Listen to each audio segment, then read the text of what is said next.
Welcome प्यारे छात्रों, कक्षा 12वीं का प्री बोर्ड का इतिहास का पेपर हमारे पास आ चुका है। तो फ्रेंड, आज की इस वीडियो में इतिहास के पेपर का कंप्लीट सॉल्यूशन, एक भी प्रश्न नहीं छोड़ेंगे हम। प्रश्न नंबर 1 से लेकर 26 तक जितने भी क्वेश्चन है सबका सॉल्यूशन प्रोवाइड कराएंगे। फ्रेंड, आपसे एक रिक्वेस्ट है, चैनल को सब्सक्राइब नहीं किया तो सब्सक्राइब करके बेल आइकन दबा करके ऑल वाला बटन प्रेस करना है। इससे होगा ये कि जब भी हम नेक्स्ट वीडियो डालेंगे उसका नोटिफिकेशन आपके पास सबसे पहले आएगा।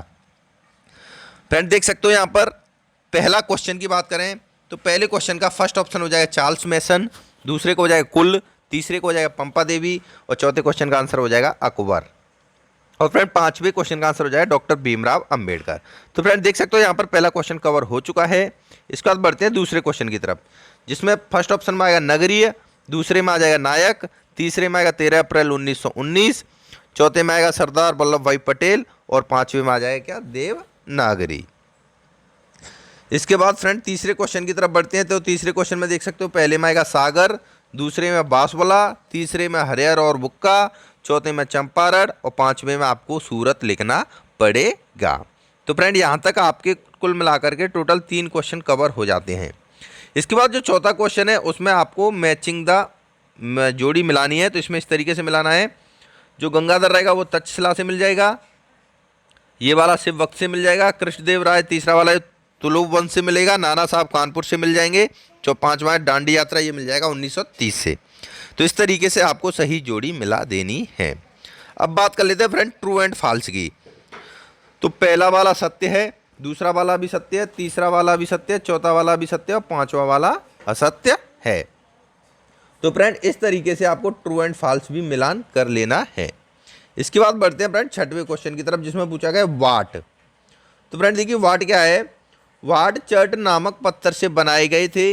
यह निशान रहित घनाकार होते हैं। इनके निचले मानदंड द्विआधारी तथा ऊपरी मानदंड दशमलव प्रणाली का अनुसरण करते हैं। तो ये वाट की डेफिनेशन हुआ करती है। इसके बाद देखिए फ्रेंड सातवें क्वेश्चन में यहाँ पर पूछा गया है पितृवंशिकता क्या है। तो यह वह वंश परंपरा जो पिता के बाद पुत्र, फिर पौत्र और प्रपौत्र से चलती है, पितृवंशिकता कहलाती है। ठीक इसी तरीके से आपको आंसर लिखना है। इसके बाद देखिए फ्रेंड क्वेश्चन नंबर 8 है 1857 ईस्वी का विद्रोह 10 मई 1857 को मेरठ के छावनी में प्रारंभ हुआ था। इसके बाद बढ़ते हैं फ्रेंड 11वें क्वेश्चन की तरफ, जिसमें पूछा गया है यज्ञों की परंपरा। तो यज्ञ की परंपरा के अंतर्गत यज्ञ सामूहिक रूप से होते हैं। बाद में कुछ यज्ञ घरों के मालिकों। हेलो बच्चों, पढ़ाई में डाउट्स आते हैं, घबराइए मत, डाउट नट है ना। अगर आप पर कोई भी क्वेश्चन नहीं आ रहा है तो आपको टेंशन लेने की जरूरत नहीं है। जिस भी क्वेश्चन में आपको डाउट है उसका फोटो खींचिए, क्रॉप कीजिए, सबमिट कर दीजिए, 5 सेकंड में उसका तुरंत वीडियो सॉल्यूशन आपको मिल जाएगा। फ्रेंड इतना ही नहीं, आपका डाउट होमवर्क हो, सीबीएसई बोर्ड का हो, यूपी बिहार महाराष्ट्र राजस्थान एमपी या फिर किसी अदर बोर्ड का हो, या फिर आईआईटी जेई नीट या कक्षा 6वीं से 12वीं तक का डाउट हो। फ्रेंड इतना ही नहीं, कोई भी सब्जेक्ट हो, फिजिक्स केमिस्ट्री मैथ बायोलॉजी, सभी का डाउट का सॉल्यूशन मिलेगा आपको डाउनलोड ऐप पर। इतना ही नहीं, कोटा की टॉप फैकल्टी जीवी सर, एनजे सर, आकांक्षा मैम, प्रिंस सर, सभी कोटा की टॉप फैकल्टी के द्वारा आपको यहाँ पर वीडियो लेक्चर देखने को मिल जाएंगे। फ्रेंड इतना ही नहीं, तो देर किस बात की, 3 करोड़ स्टूडेंट यहाँ पर पढ़ाई कर रहे हैं, आप भी जाइए इंस्टॉल कीजिए। द्वारा किए जाने लगे थे। वैदिक ऋग्वेद में संग्रहित अग्नि, इंद्र, सोम देवताओं की स्तुति का उच्चारण मिलता है। और यहाँ पर थोड़ा नीचे की तरफ लिखा है साथ ही राजस्व और अश्वमेध जैसे यज्ञ सरदार और राजा किया करते थे। सामान्यतः यज्ञ निम्नलिखित इच्छाओं की पूर्ति के लिए होते थे, जैसे बेटे, मवेशी तथा स्वास्थ्य के लिए यज्ञ किए जाते थे। इसके बाद देखिए फ्रेंड क्वेश्चन नंबर 13 की बात करें तो झरोका दर्शन क्या है। तो आप यहाँ पे देख सकते हो इसका आंसर। तो एक बार पढ़ के सुनाता हूँ। झरोका दर्शन की प्रथा अकबर के द्वारा शुरू की गई थी।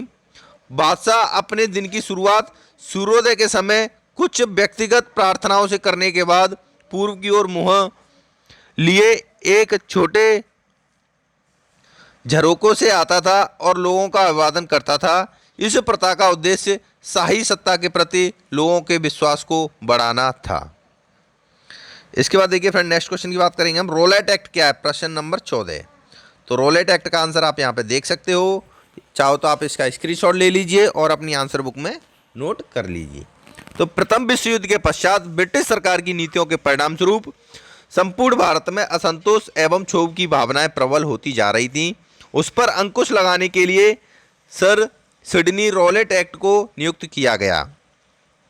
सिडनी ने अपनी रिपोर्ट में कहा कि तत्कालीन परिस्थितियों में ऐसे कानून की आवश्यकता है जिससे किसी भी व्यक्ति को राजद्रोहात्मक गतिविधियों के संदेह में बंदी बना लिया जाए।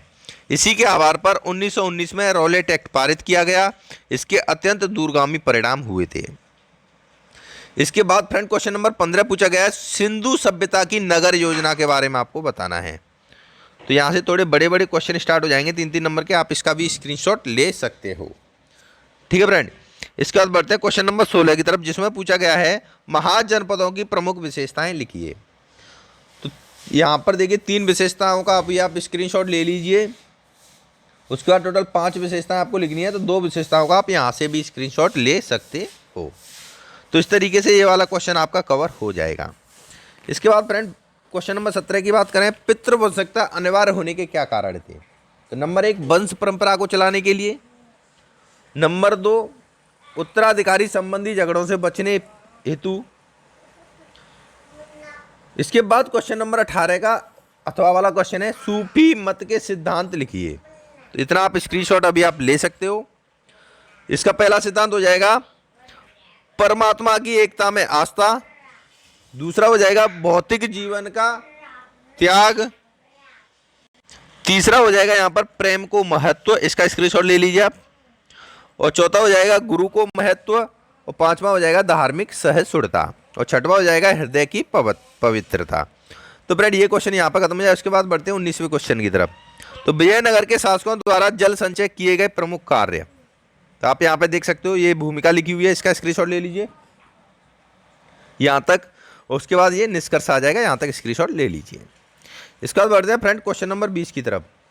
विद्रोहियों के बीच एकता स्थापित करने के लिए निम्नलिखित तरीके अपनाए गए थे। इतना स्क्रीनशॉट ले लीजिए फ्रेंड। 1857 का जो स्वतंत्रता संग्राम हुआ था उसका अभी आप इसका स्क्रीनशॉट ले सकते हो। तो ये क्वेश्चन भी समाप्त हो जाएगा। इसके बाद बढ़ते हैं 21वें क्वेश्चन की तरफ। इतना स्क्रीनशॉट ले लीजिए, इतना स्क्रीनशॉट ले लीजिए और इतना स्क्रीनशॉट ले लीजिए। तो ये क्वेश्चन भी कवर हो गया। इसके बाद बढ़ते हैं फ्रेंड 20वें क्वेश्चन की तरफ, 22वें क्वेश्चन की तरफ।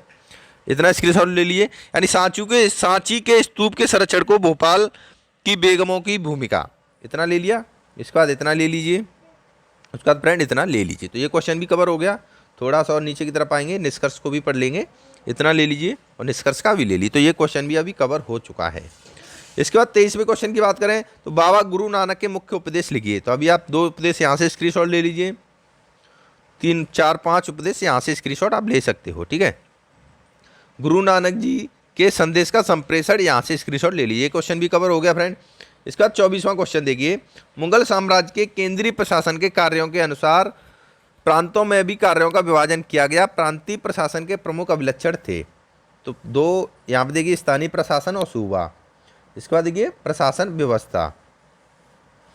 उसके बाद केंद्रों का प्रांतों पर नियंत्रण, और इतने का स्क्रीनशॉट आप ले सकते हो। इसके बाद नेक्स्ट क्वेश्चन है 25वां, सहयोग आंदोलन प्रतिरोध के रूप में। तो आप यहाँ पे 2 का अभी स्क्रीनशॉट ले सकते हो, बाकी 2 का अभी आप फटाफट से स्क्रीनशॉट ले लीजिए। यहाँ पर ये क्वेश्चन खत्म हो चुका है। इसके बाद जो फ्रेंड मानचित्र वाला क्वेश्चन है वो भी यहाँ पर सॉल्व कर दिया गया है। तो अभी आप मानचित्र वाले क्वेश्चन का स्क्रीनशॉट ले लिए। इसी तरीके से आपको मानचित्र में भी भर देना है। तो कुल मिलाकर के फ्रेंड आज की वीडियो में इतिहास का कंप्लीट सॉल्यूशन हमने प्रोवाइड कराया। धन्यवाद दोस्तों।